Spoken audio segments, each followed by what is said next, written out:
Hey art nerds, I bet a few of you guys recognize this box, and I bet a few of you guys can't wait to know what's inside. So to find out, you're just gonna have to keep watching. A super quick reminder before we dive in, if you like what I do here on this channel, if you want to join the art nerd community, make sure that you subscribe and click that little bell notification so you never miss an update. Alright, so this isn't your standard Artsnacks. It is actually a special date-style mystery box that I purchased right around Valentine's Day. And they had two different options. They had a watercolor date option and they had a sketching date option. And what I think this is for is I think it's so they can liquidate some of their older stock. So this isn't your typical Artsnacks. Now I paid about $10, maybe $14, including shipping, so it's also not the cost of a regular Artsnack. And I thought it would be really fun just to unbox it on camera so you guys can check it out. So I'm assuming this isn't a prior art box, but rather a random selection of art supplies that fit a basic theme.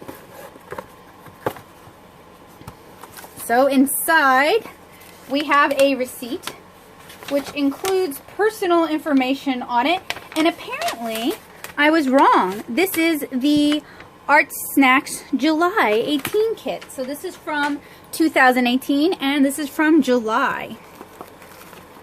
Now I paid, like I said, around $10, $14 including shipping. So I am not going to do what I normally used to do for Artsnacks. If you're interested in checking out some of my older Artsnacks videos, I recommend you guys check out my Artsnacks versus Sketchbox playlist, and I will link that here. Normally what I do is I read everything on the card, then I look up prices for everything, and then we talk about value. But I'm going to keep it short and sweet today. So, we have Marabou Graphics Aqua Ink. We have, oh, I'm supposed to open it without reading the menu. See, it's been so long. Okay. So we have in here a Molotov 1 for All. We have a Museum Emerald Flat. Kind of like the handle on that. We have a Copic Drawing Pen in black. We have Grumbacher Watercolor Paper Sampler. That'll be fun. And we have some Laffy Taffy. And just to go back over it, we have Marabou Graphic Aqua Ink, $3.99 retail. This was a new product at the time. Marabou has a new addition to their exciting graphics line, Aqua Ink. This ultra brilliant pigmented watercolor ink is transparent and highly light fast. Oh, I wonder if it's water fast. Okay, I wonder if it dries waterproof or it's intended to be used as a watercolor. It'll be fun to find out. Even after drying, the ink can be completely dissolved with water, making the creative possibilities endless. Well, I wouldn't say endless because you can't use it to ink. The bright hues can be mixed together, so now I want more. How dare you? The bright hues can be mixed together, so pick up some more colors in the Artsnacks shop, of course, and get experimenting.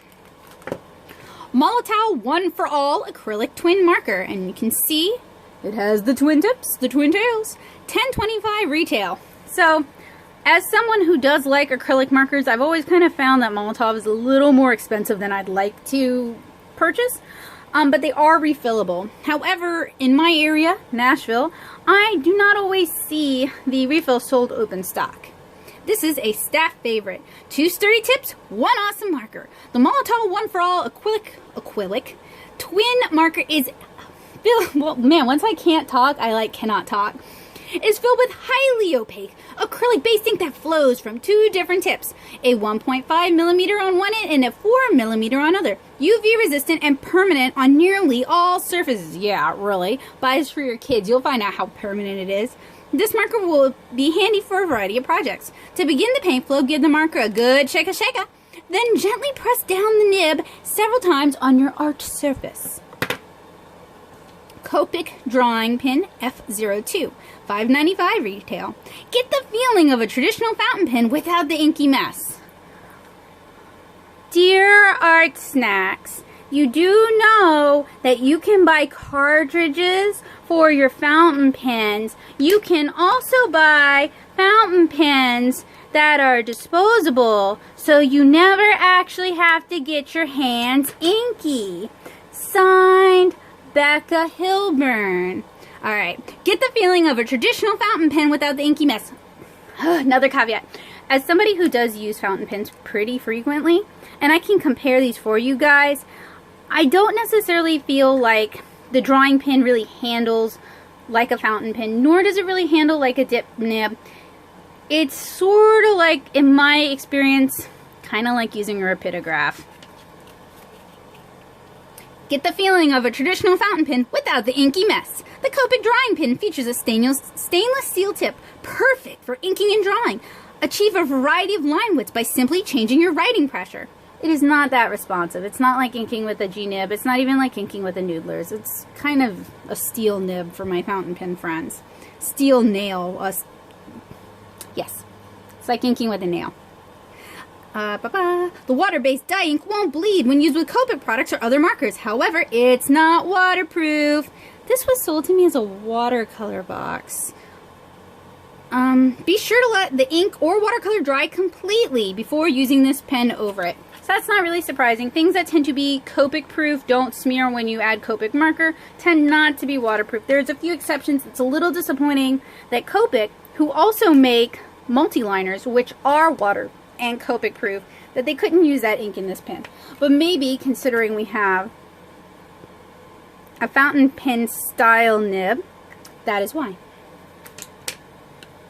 Alright, two more. Museum Emerald Artist Brush by Weber. And I don't know that I've ever used any Weber brushes. This is a different feeling for me. The Museum Emerald Artist Brush by Weber is truly a gem. Its exclusive patented handle lets your fingers rest gently in the indentions to relieve fatigue and maximize performance. The durable synthetic Taklon bristles provide ultimate control and can withstand extensive use in oil, acrylic, and watercolor. It's suitable for various applications and techniques, so try it out with your new Marabou Graphics Aqua Ink. And then we have... really, 4 sheets. Alright. Okay. It's a weird size, too. Grumbacher Watercolor Paper Sample Pad. This month we've included a sample pad of Grumbacher watercolor paper for you to try out with your new supplies. The 140-pound cold press paper is excellent for wet media, such as ink and watercolor. And then everything else is no longer relevant. So are these all the same pages? Can you call it a paper sampler if it's all the same paper? I guess so. 4 pages, and then in this format, it just seems like a really awkward, uncomfortable combination of the two. We also get a Laffy Taffy, and we get a sticker. I gotta say, considering I paid about $14 for this, and I no longer am interested in reviewing Artsnacks on a monthly basis, buying the random mystery boxes on deep discount doesn't seem like the worst way to, on occasion, find out about new art supplies. So, in the next part of our video, I think it's time for a little experimentation.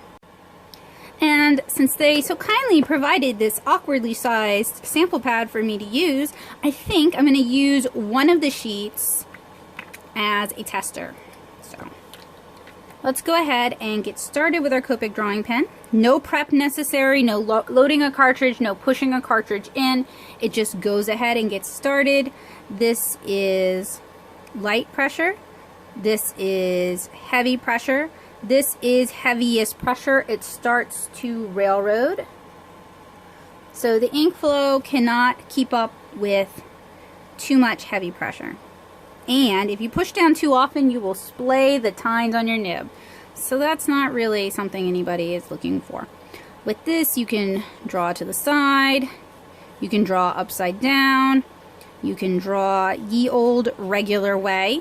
So it's fairly comfortable for writing.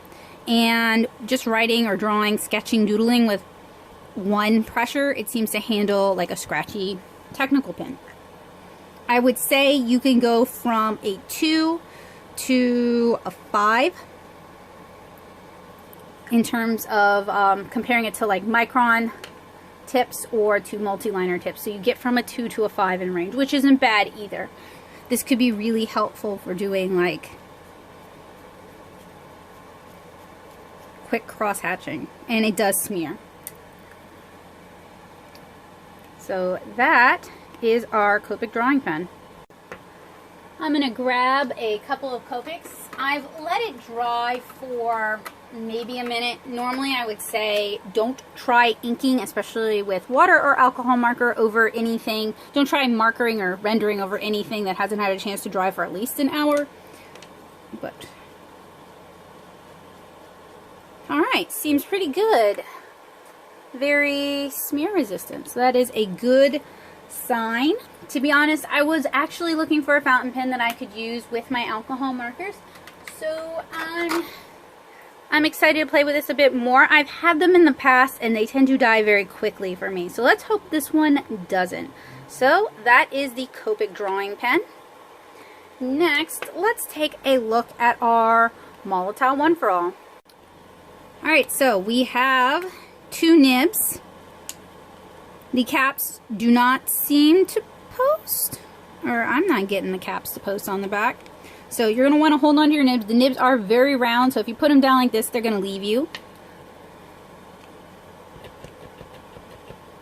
To get this puppy started, we have to give it a few pumps until the paint starts running into the nib. What's neat about One for All is they are refillable, and I believe they have replaceable nibs that they sell. That was the 1.5 millimeter. This is the 4 millimeter. I'll have to clean that in a moment. Not overly scratchy on this watercolor paper.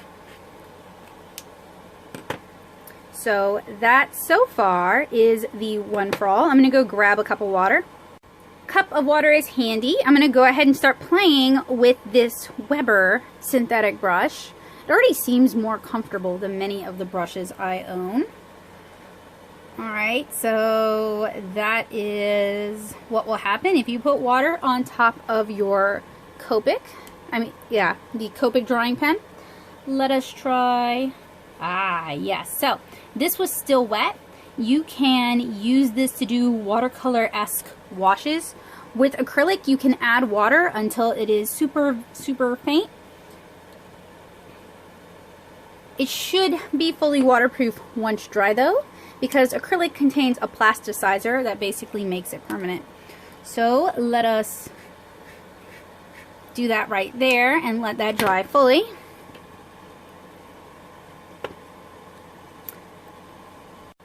And finally, we have the Molotov Aqua Ink Graphics watercolor ink in the color Reseda. I'm going to give it a shake because they say it's pigment based. There doesn't seem to be a roller ball inside.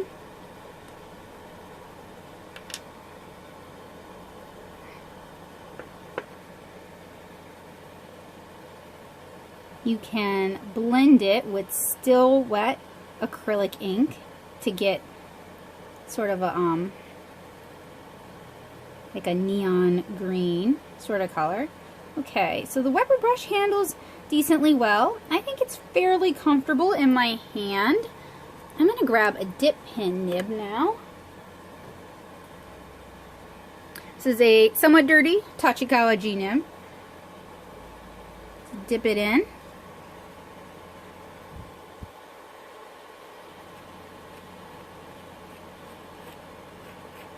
Seems to handle all right. So I am really interested in this because I have a few different liquid watercolor brands in my studio. I have Taklon, I have the P.H. Martin's Radiant watercolors. I also have the P.H. Martin's Hydrus. Hydrus are the only ones that are pigment based until this came into my life. So I'm going to give all of this a little chance to dry. So far, the Grumbacher watercolor paper isn't bad. I'm definitely going to have to do something with it. And its weird format really inspires me to try challenging myself. Okay, we've had a couple minutes to let it dry. So far, this paper hasn't buckled. Let's try to make it buckle. So I'm going to remove it from its little packet of 4. It seems like a lot of effort, right? To make a sample pad. Like, you could just put them in a plastic sleeve. And let's continue using this flat. Now, my complaint already is for me and how I hold pencils, which isn't really not how normal people hold pencils, I have been told. The grooves don't line up. I do like the thicker body. This is much more comfortable for me.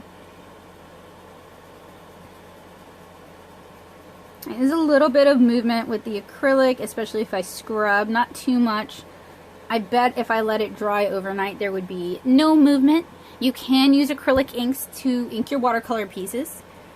Let's see if we get any movement.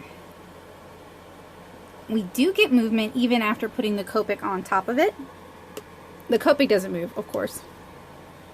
And then we have this over here. Oh, that's funny. Okay, it's moving now. I was about to say the green doesn't move as much as the yellow did, but now it's moving. It just needs a moment to kind of get activated. Now, pigment inks are often waterproof. This one isn't. I am getting some scrubbiness on the paper, just doing that little bit that you guys saw me do. It's starting to pill a little bit. And these are still wet. Alright, so I want to make this buckle. To do that, I'm going to have to add a lot of water at one time. I don't see my spray bottle, so I'm going to go get, actually I see it. One sec.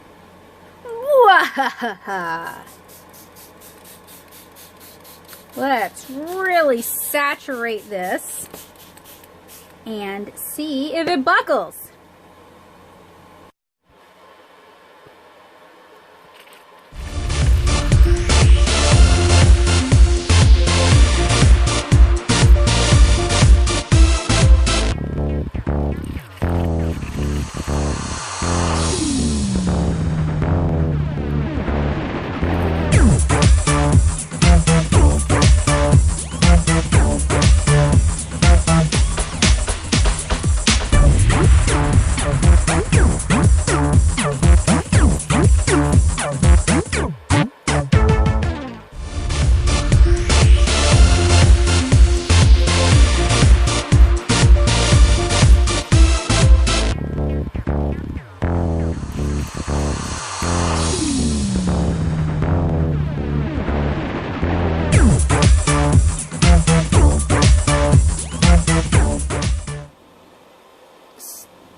So this is about the maximum amount of buckle that I'm getting with this paper. You guys can see it is pretty saturated. All that reflectiveness is making my autofocus go bonkers, so I apologize for fuzzy cam. That is actually impressively good. It's 140-pound paper. It is probably cellulose based. I found that it was already starting to pill a little bit, but this could be a good paper for mixed media, so using alcohol markers and then a little bit of watercolor on top of it, or if you're using softer brushes like Squirrel or mixed brushes, that could be a good paper for you as well. For our next demonstration, I have a fresh sheet of watercolor paper. This is not the Grumbacher watercolor paper, it is Fabriano Studio. And I kind of wanted to see if we could use this very pigmented watercolor ink with Copic markers. So I'm going to use a dip pen. I'm just going to kind of doodle some things. It seems very loose for a dip pen. It kind of wants to just blob out. I guess there isn't really much surface tension to it. Since it is pigmented and it is not marked as being fountain pen safe, I wouldn't recommend putting it in your fountain pens. Okay, if you were going to put it in a noodler's fountain pen, something you could clean out completely, and you're going to rinse it out as soon as you're done, and you could soak the feeds, you could probably get away with putting this in a noodler's. I would not put it in any pen you value though. So put it in your preppies. Those are cheap. Alright, so that is a little bit of experimentation using a nib. Now we're going to use the brush. Now what I already like about this pigmented liquid watercolor that I don't like about dye-based watercolor is there's a little bit of tonality to it, and hopefully there'll still be some tonality to it when it dries. And I feel like we get that when we use pigments or when we mix pigments to create colors, and it's something I feel like dye-based watercolors are often kind of lacking. So at this point I would definitely be interested in acquiring a few more of these.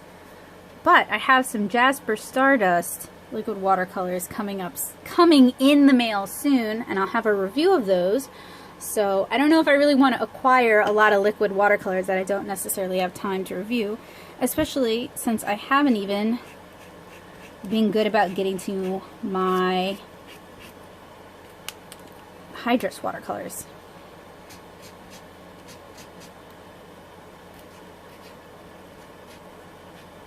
Just trying a few different things out.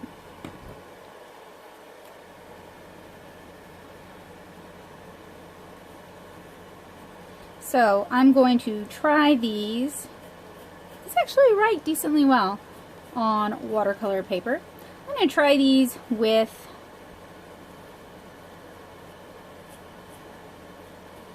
both alcohol markers and a little bit of watercolor, but I'm going to let them dry for an hour before I put anything on top of them.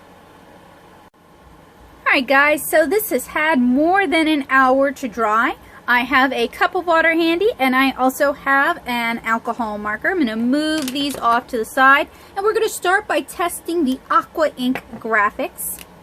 So it looks like not only is it alcohol marker resistant, but, and I don't know if you guys can see this, it really kind of resists the ink as well, because you still get a lot of that bright green color.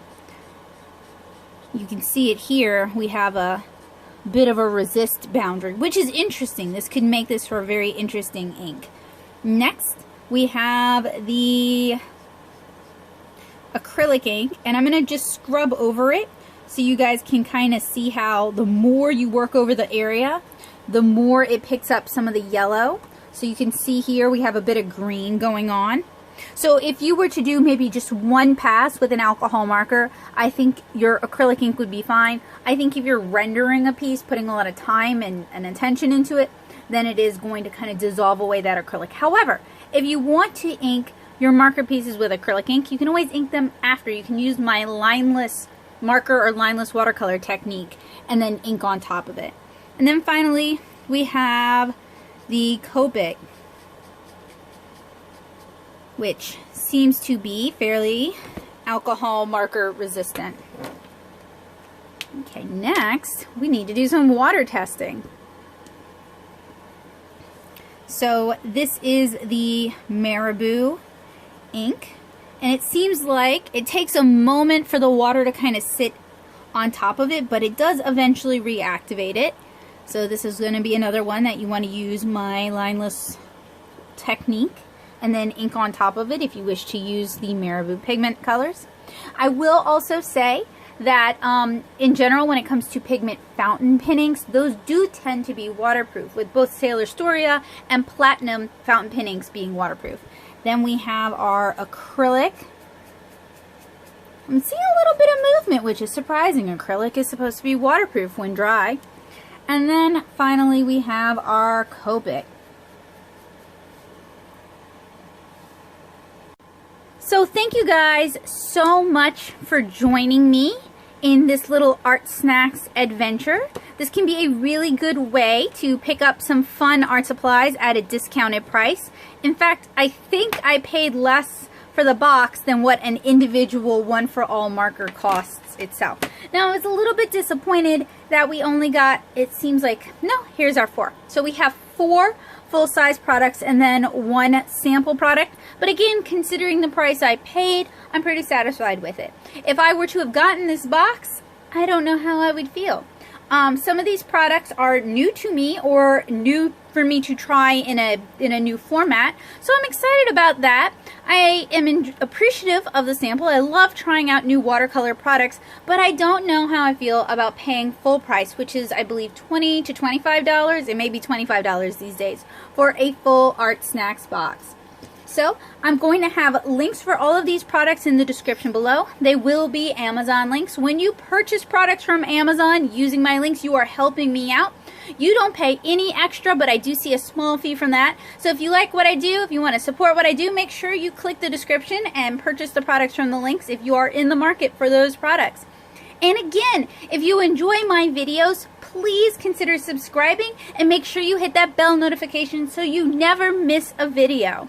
Thank you guys so much for watching. I look forward to seeing you guys in the future. Bye guys!